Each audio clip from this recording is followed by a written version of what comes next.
And welcome back to the House Talks podcast. If you haven't tuned in before, don't worry, don't stop. This is the perfect episode for you because we're going to recap the 5 most beneficial moments from our first 5 guests on this podcast. But regardless if you're returning or if this is the first time listening, please follow, subscribe wherever you're listening to this. If it's on YouTube, Spotify, Apple Music, whatever it is, we greatly appreciate it and it does go a long way. But with all that being said, let's get into the first clip of the first episode with ex-pro hockey player, now hockey consultant, Mike Nolan, where he talks about the benefits of seeing the bigger picture and multiple pathways and how one right answer might not always be the right answer.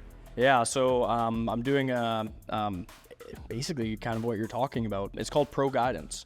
And it's going to be basically mentoring young individuals and families for that matter, between the ages of 7 to about 15. And there's going to be, broken up into different groups. And essentially what it is it's showing you the pathways of hockey. And it's kind of giving an outline of, hey, you're at this point here. Well, these are the different paths you can go, right? Because everybody has a different path. Your path's not the same as his or mine, right? Like for example, I went to California, I went to Minnesota, then France. Not a one-size-fits-all. That's so true. Not a one-size-fits-all, right? Yeah. It's so many different ways, right? 100%, Especially yeah. now too, there's there's the HPL, there's the JPHL, there's minor hockey, there's women's hockey, there's academies, there's major midget, there's so many things. That's just right? BC. And that's just BC, right? Yeah. So, being able to help families find the path and understand, hey, should you be playing in this league that is $10,000 a year? Well, what's the opportunity cost of that? If minor hockey is $1,000. That's huge, man. What if you put $9,000 into development? Yeah. And you worked with the development coach, you put that $9,000 in, what do you think you'll be better? Right? And there's no correct answer, right? Of any of with Pro Guidance, there is no correct answer. It's just facts, right? It's just telling you the facts and then you can make your own decision, trying to make it more of a safe community for people to come to get the answers. Cause I have parents who call me every day and they ask me questions and they're asking about, hey, I have nothing about hockey. Well, it's like, if there's a platform that you can go to that you feel safe and you can ask those questions that you might think are silly, well, that's a good business. Of course, because, going back to your story, too, you talked about you got that phone call, right? Someone inviting you out to California. If you're able to do that for a kid now, right? Obviously not sending them out to California, but playing for that team that will get them to France, you know what I mean? Or to get them wherever to get their schooling paid for or whatever it may be. That's dope. I think that's awesome because I am legit sitting here thinking about when I was growing up. I legit didn't know about major midget academies, anything like that, until I was like 17. And by then, correct me if I'm wrong, Mike, you're kind of aged out in a sense, unfortunately, right? It gets harder and harder to get the older you get. I don't have a kid yet, but give me a discount if I sign him up for certain. He comes in, If the shakes keep coming, then you're good. Oh, it's sick. Shakes keep coming. You got it on record, right? No, that's amazing. I think it's so important to have someone that can literally walk you through the process because you think of a lot of people, it's cookie cutter program stuff. But as you said, weighing the opportunity cost of this league, this training camp, this organization, whatever it may be, that's amazing. I can't think of anybody else offering a program like that. Well, yeah. Or anybody that's really doing that, especially for the younger. Yeah, no, I've looked into it a little bit of who is doing this, and there's nothing exactly like it. There's, spin-offs of different ideas kind of thing. But yeah, honestly, someone's helping me with this as well, but he's a very, very intelligent person and has, been there, done that kind of thing. And I guess he's been watching me because I, run an on-ice business as well. And I guess he kind of, said, hey, can we go for lunch? And I was like, sure, no reason not to. So I went for lunch with him and he kind of, said, hey, you have a lot of knowledge in your brain. Every time I talk to you, you teach me something. And I was like, oh, yeah, well, thank you for, in the hockey context, he teaches me something every day too about, he's very into AI and all that kind of stuff, right? But he was like, hey, you should put this on a platform. And then, because, you would be able to save families thousands of dollars because time, energy, tryouts, travel, all of it, right? And then just basically put it onto how it's going to work is there's going to be different sessions. I'm going to have a big video vlog. So it's just going to have every single league in there. And it's just going to have a full breakdown of every single league, what it looks like. Everything's going to range, obviously. Like, one team might cost this, one team might cost this. But it's more just a strategy of what should we do? How serious are we about this? I personally really believe in development, right? As opposed to, playing at, like certain leagues, it's very expensive. I came from a family that didn't have as much money, right? So, if you can find a way to get development, whether even if that's going to one development session and getting your mom to sit there and record it, and you do that development session, and then, hey, we can't afford to go, Johnny, but hey, let's do these drills and let's put on some rollerblades, and you can go find a court to go do those drills.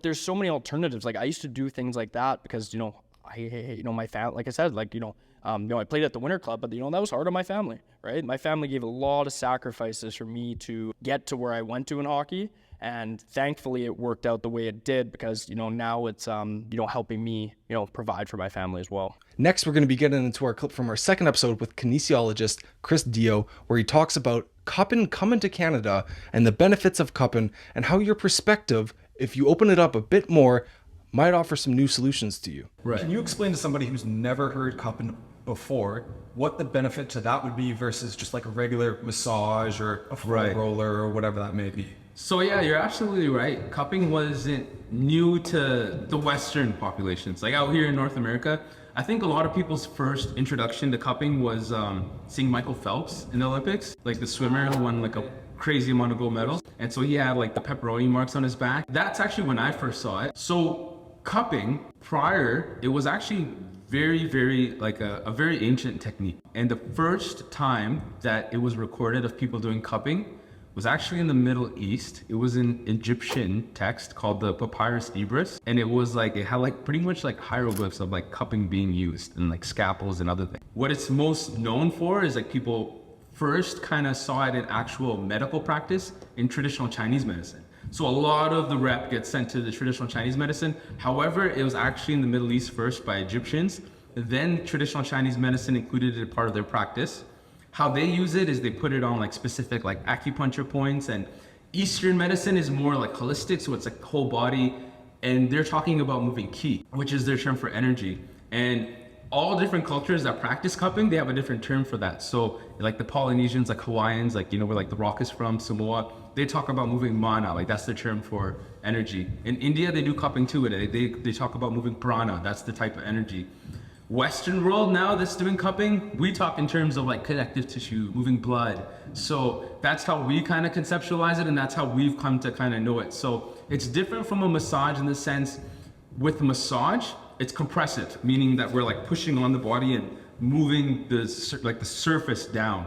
With cupping, it's decompressing, so we're applying suction and it's pulling the tissue up, like decompressing. And so what that means as far as like outcome difference is it's less direct, it's less pressure, and because it's decompressing, it allows space between skin and muscle, so like skin that's on top of the muscle. And when you have space between there, things can kind of glide on each other better. That's why like when Jazzy Rib was all stuck together, it hurt when you sneezed and when you kind of moved, it was because everything was kind of stuck together. Yeah. So when you get a cup on there, it helps like peel apart that layer and allows blood to come in. It allows a little bit of space in between those tissues and allows you to move better. That's probably one of the main differences, that decompressive aspect of cupping. And then on top of that, you get more blood, and there's just so much variety with the different types of cups, and yeah, it goes on forever, man. Real good explanation, boys. And people have asked me when I got the marks, I'll be like, oh, what does cupping even do? And I just, it's like, yeah, it brings blood to the surface, blood flow is good, you just feel better. Do like think you're talking like a scientist, but you're making no sense. Legit. You know, the skin on top of your muscles, and just fucking with that. No, but honestly, like, I remember I had a guy who was taking videos, and we're doing like, and he's like, yo, just make it like 15 seconds or short. And like everything that I said here, I was like, yeah, it helps with the blood flow. And I hated it, because I had to give like a short, because it's like, you can't give. I mean, there's probably some people listening to like the first part of that, they're like, what does it do, man? Like, sometimes you just gotta give the short explanation. But I wanted to give some history, because I fucking geek about this stuff, right? So I like it. So. That's why you mastered it as well, right? Absolutely, like. And I feel like when you're truly interested in something, you look at the history, you look at everything, even the stuff. And when I learned it because there was no Canada cupping certification when I took the course. Now there's about 2 or 3 cup therapy, cupping Canada. So what I'm certified is ICTA, which is International Cupping Therapy Association. So I learned it from the Eastern perspective, which is like, you take a cup, and then you have like a little stick with a cotton on it. You burn the cotton, so like literally you're wielding fire, and then you're warming inside of the cup, and then you're placing the cup on someone. So as the oxygen burns up from the heat, it pulls the skin up into the cup. So how I did cupping on you guys is I have a little air gun that sucks the air out, but I was doing it with fire. That's how I learned it. And then I came on to this way, the Western way. And actually when I did cupping first, not a lot of people aside from the traditional Chinese practitioners, traditional Chinese medicine practitioners were doing it. So all the physios and chiros in the area, they won't admit to this now, but I'll call them out now.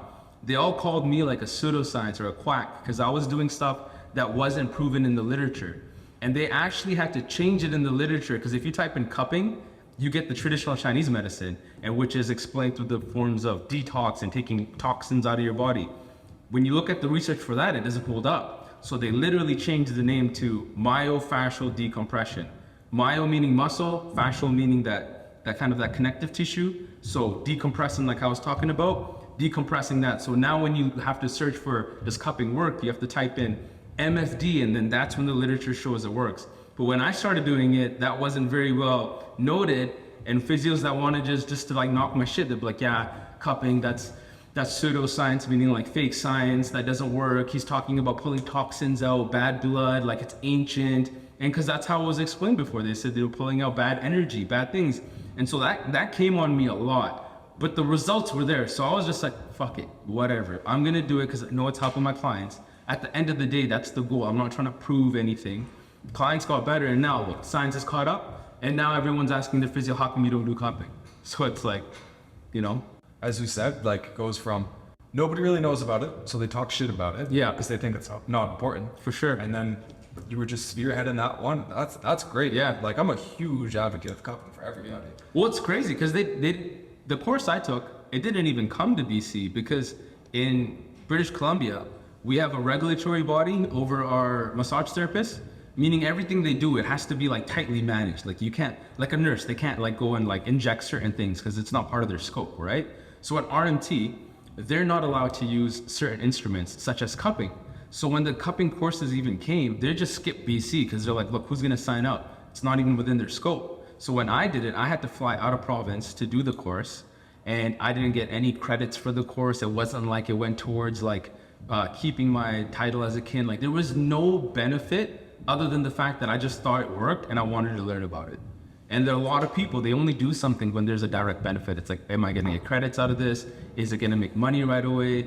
And like, that's just how it is for a lot of people, but you know. Next, we are going to be getting into our third episode with lead singer from the band Bless the Fall, Bo Bocan, where he talks about how he had to suck at singing for years and years and years and go through the motions to become the amazing singer, the amazing performer, and an amazing part of an amazing band, Bless the Fall.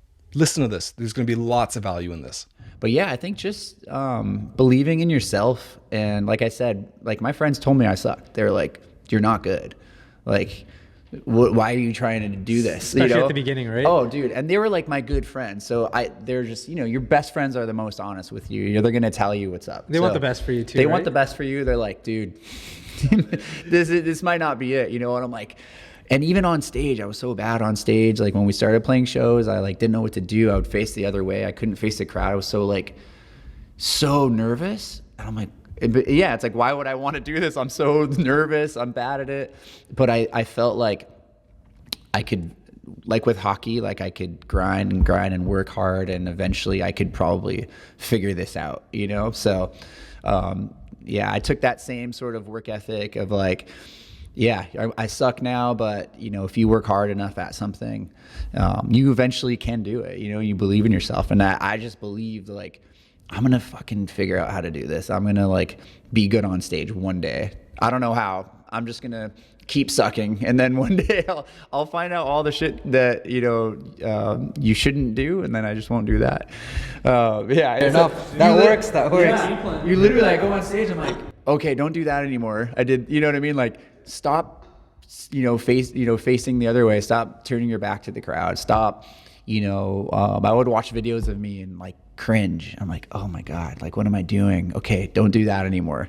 And I think that can apply to anything. Is like, if you watch footage of yourself playing hockey, you're like, why did I fucking just get rid of the puck there? Like, why did I just ice it? I had so much room. Why did I throw a pizza up the middle? Like, there's no reason to do that. I could have went off the boards, you know, like I would do that with me playing. It was hard to watch, and it was hard. Like, it was hard to watch, but like Interesting with the singing too, because honestly, I always thought either you could sing or you couldn't. Like that was my perception, right? yeah. Try singing, but he's just like, shut up, man. I'm not gonna sing anymore unless I'm drunk, you know? I just yell, so. And it's funny because one of my friends, Chris, who recorded my first band's first 2 songs, he is a huge reason why I went to a couple vocal lessons and that definitely helped, but he grinded me, dude. Like, we would be in the booth and he'd be like, sing it again, try it again, that sucks, do it again. No, like this, do it like this, do it like this. And he was a producer, right? And I remember being in the booth for like hours and hours, and I'm like, dude, what are we doing? And then eventually something clicked, and I'm like, oh, that sounded good. He's like, do it just like that, do it again, you know. And we were in there for days just recording freaking 2 songs. And so I think I give him a lot of credit for just pushing me and, you know, putting me outside of my comfort zone and helping me kind of find my voice. Yeah, that was huge. It's kind of an expander it's for like you. a boot camp. Yeah. It was a boot camp, man. It was like, yeah. Like if you really want to be good at something, you need someone to kind of whip you in check and be like, hey, like I know you're better than that. You gotta get out of your comfort zone for certain things. Yeah, for sure. And so he had a ton to do with it. And then just trying vocal lessons and singing in the car, and yeah, it was a grind. It wasn't like I woke up and I could sing and I was like, I'm gonna be a singer. I'm really good at it. When you joined your new band and they already had a buzz going, like you were saying, and they were probably already really good at what they do. So you're like, hey, I gotta step it up every single night. How was that transition from like struggling and going to a band that's already, you know? Like it was a snap of a finger, like.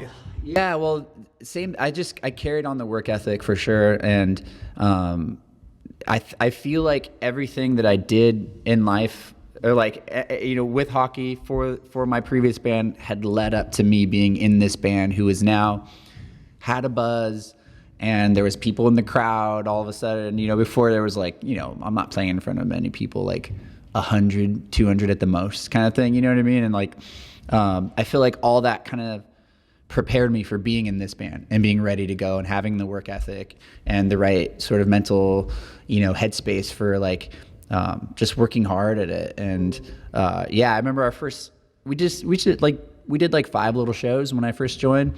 We put a song out. People like really liked it. I was like, oh shit, okay, this is crazy. Because usually when you're like coming in for another singer, everyone's kind of judging you and stuff. And it got a great reception. I was like, okay, cool, because their fan base is great. And we did like 5 little shows in California, Utah, Phoenix. I can't remember where else. And all of a sudden, it was my first time. Like, I remember the first show was in Bakersfield. And Bakersfield, I don't know if you've ever heard of Bakersfield. It's like, they have an AHL team. Yeah, they have an AHL. Yeah, that's pretty much all they have. Sorry, Bakersfield. But we played in this place called Jerry's Pizza that was like kind of this like famous little place for like small punk rock shows. So it's underground, and you could probably pack 300 kids in that room, and it's like in a little basement. But it was my first show in front of that many people, with people knowing your music. And I remember just like going off, and like I felt like I was like, this is what I've been waiting for. Like, I have the crowd now that's listening. I have the crowd that's paying attention. I have their energy. Like, the band is all fucking killing it. They're all good at what they do. They're all crushing it. And I remember like the last note, we were like, thanks, you know, good night, whatever. And we went to this little side room and we all like hugged. I remember just being like, dude, this is crazy. Like, I know it wasn't like that big of a show, but for me, it felt like a huge step. And like, I'm like, this is what I've been working for. You know what I mean? Like, this is what I've been dreaming about. Even though it was like a small basement show, it was like, you know, as big as this room, but packed. You couldn't move. It was your Blink 182 moment. That was my Blink 182 moment. You know, seeing the fans jump off the stage all of a sudden, singing the songs, and I'm like, this is what I wanted. Yeah. And so from there, it was kind of like, woo, and we played, I think the last show was a Arizona show. There was like 700 people, and that was the biggest crowd at the time I think I ever played in front of. Same thing. I'm like, this is it. I was like, built for this, you know, like I jumped off the balcony, like security chased me out. They wanted to like arrest me and stuff. I hid in our van. Like I hid like in the back of the van. They're like, where's that singer at? And I was like, this is it. Here we go. And yeah, all the boys were like, I felt like I knew them, you know. It was like we just connected, and we were from different walks of life and everything, but we all had one goal in mind. And I felt like when you get everyone together for that one goal, just like a hockey team, like anything's possible. So yeah, we've had a lot of ups and downs with the band, and it's been a wild ride since then. Like, yeah, 08. And next we're going to get into the Mauro Ranallo podcast, which if you don't know who he is, he commentated the Mayweather and McGregor fight, the Canelo and the Mayweather fight, and a whole bunch more. But he talks about his start and being in the right place, and you have to create the environment that you want to be a part of. The benefits of being in the room with the right people. I figure let's start the start here. All-Star Wrestling. Oh, wow. I graduated from W.J. Mowat Senior Secondary High School here in Clearbrook. I always just call it Abbotsford, and it is Abbotsford, not Abbotsford, because I always say to people, do you drive a Ford? My point. Exactly. But I'm a lifelong pro wrestling fan. The family, being immigrants from Italy, didn't have a lot of money, cheap form of entertainment, so they would go to the Legion shows in Mission or in Chilliwack or Langley, and Cloverdale was the one of the main hubs, and the Gardens in Vancouver on the P&E Fairgrounds. And when they came from Italy in the 60s and 70s, Vancouver was a crown jewel in what was then the territorial system of pro wrestling with the NWA. So some of the biggest names in the sport, like Don Leo Jonathan, Gene Kaniski, incredible Dory Funk, Terry Funk, I mean, going back to even Ric Flair in the beginning, Roddy Piper. I remember as a kid watching on TV in the 70s when Roddy Piper was 16, 17, 18 years old. Rick Martel, the Sheepherders, Playboy Buddy Rose, who, believe it or not, was my first pro wrestling color commentator at the Abbotsford Curling Club, 1991, when we did a WCCW show. He's dearly departed right now, but a massive star for All-Star Wrestling. But when I was 16 years of age, I was a mediocre high school wrestler. I got partial cauliflower ear as evidence in case people don't believe me. I actually was an athlete. Not a good one. But I was always a pro wrestling fan, and my best friend and I, who unfortunately is no longer with us, Michael Jansen, we were at a charity show that they held at the W.J. Mowat. My brother Romulo, Massimo's father, was a football player with the W.J. Mowat Hawks and a captain with the team. And so there was a fundraiser for the football team that was being put on by All-Star Wrestling, the promotion. So I was at high school wrestling practice in my sweats. We show up, I notice Al Tomko, the promoter's doing the announcing. And I was a nerd. I knew everywhere, the heights, the weights. Back then with any sport, I can no longer do this, but I knew I used to read the hockey encyclopedia. I used to read the baseball encyclopedia. I used to read the dictionary, the Guinness Book of World Records, just try to memorize everything. So when it came to All-Star Wrestling, I knew everything. And I was kind of being that little fan to try to tell him, hey, I know this stuff. And he's, kind of shooing me away. And all of a sudden he goes, any of you guys know how to use a microphone? I got to take care of some business in the locker room. Serendipity, call it what you will. I have always believed in manifestation. And when I was a young kid of 4 and 5 and deeply scared and petrified about life and what was going to be my life, anytime I watched pro wrestling or anytime I was around it, there was a feeling that overtook me. So on that night, I was given an opportunity to do some ring announcing while he took care of business. And from then on, weeks later, I was invited to BCTV. This is back in 1986. There were, back in the 3-channel universe, there was just the beginning of cable television in the United States. So this was a huge deal for me to be on national television in Canada to launch a career that I could have only dreamed of at that moment. But it began in W.J. Mowat, and from then on, 3 years of weekly television and it turned into a career where I've been in broadcasting ever since. I often tell people when they ask me how you got into this business or what do you tell young people, you have to make your own breaks. The biggest break you can make is by showing up. And what I mean by that is if you want to work in any capacity, in any field, you'll show up at the door and say, hey, can I wash the floor?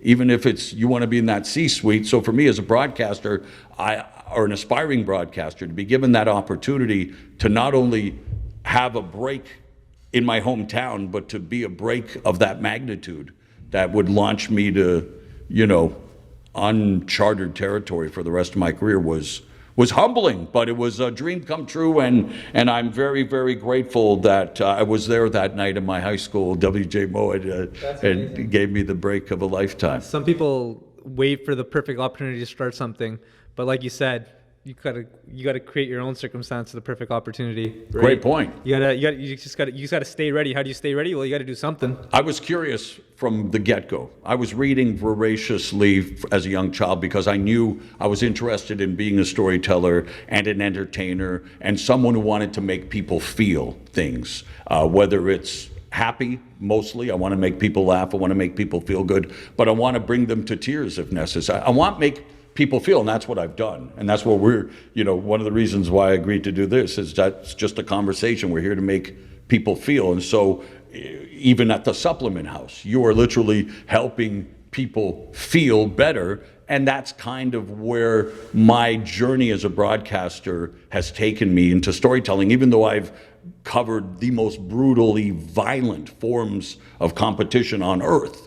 The storytelling is what makes it incredible. That's the reason Rocky, Raging Bull, Requiem for a Heavyweight. I was part of Creed 3, boxing, pro wrestling, the theater, the theatrical aspect. And that's where we're headed in all business. You have to be storytellers. You have to entertain as much as you have to market and sell. And that's why I'm here today is to be a part of a conversation where I hopefully can learn more about how I can continue to evolve as a human being, because I find myself for the first time in 37 years unemployed today. And last but not least, we have a clip from Arsh Bains, online personal trainer and coach, where he talks about the benefits of actually having a coach and why you need a coach in some situations to gather all the context to be as prepared and ready as you possibly can be. Enjoy this last clip. Yet again, thank you everybody for tuning in. If you found value in this podcast, please subscribe, follow wherever you're listening. We'll be back again next Wednesday after this clip. Well, I was going to say, do you think that's the importance of having a coach alongside them? And that's that they have the context, they have the experience through so many people that people get lost and they're like, well, what the hell do I do? Because regardless of age, you want to be healthy. So you need a coach to help you get healthy. Whatever you realize that leaves you healthy, you got to start at that point. If you're going to have a brand new car, you bought it, would you just keep it in the garage now and not drive it till you later? You want to live your life with that brand new body. So even if it's 30, don't get yourself all good to go at 35. You missed 5 prime years of experiences. Maybe it was really good vacations. Maybe it was, feeling good on a new shirt at like your kid's birthday. Like you missed all those. That shapes you. Now you're 35, you didn't experience that. You're gonna think of yourself in a different way, right? You don't have that high frequency that all those memories and emotions would have done for you. So because you're not vibing that high, dude, who knows where you end up, right? Like when I always say, I didn't say it, but this is a common thing that people always say, your frequency is what you frequently see. So if you want to see more good things in life, you should start being good right now with your body, with everything. You will just skyrocket in terms of emotional well-being right off the bat. 100%. That's how you know when you've made a decision. When you made a decision is when you take immediate action right then and there. Because most times all of us know right from wrong for the most part. We know what we should be doing.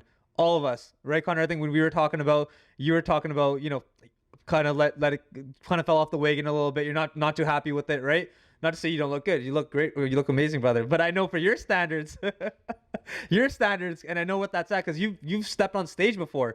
I know where you can take it, but where I'm going with this is that we all know what we're capable of and what we need to do, but why don't we do it? Why don't we do it? That's the question. Okay, so if you're confused, let's say you're listening here and you're confused, where should you start?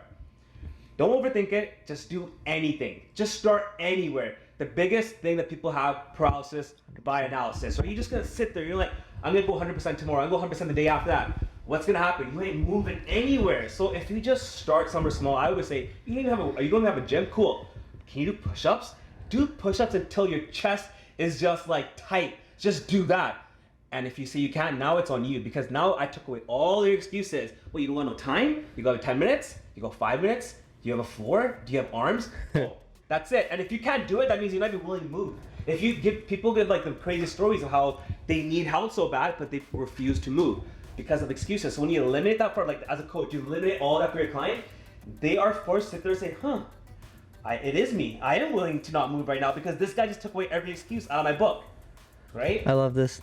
People just get comfortable being uncomfortable, you know? Yeah. And they don't want to take the first step. Otherwise, they don't want to be uncomfortable. But when they realize, okay, this guy who's telling me to be uncomfortable is really uncomfortable himself in what he does every day. He's up, he's working out, he's talking, he's motivated, he's uncomfortable. So I can too, I can follow. So if you can bring people along your journey of your health, you know, now we're moving, now things are happening, people are starting to do things. And like I said, like push-ups, cool, do push-ups. Whatever you can do, just do something. I love this. The energy's high, man. This is dope. I know. You should do push-ups. Absolutely, yeah. Push-up contest right now. Busting out some push-ups right now.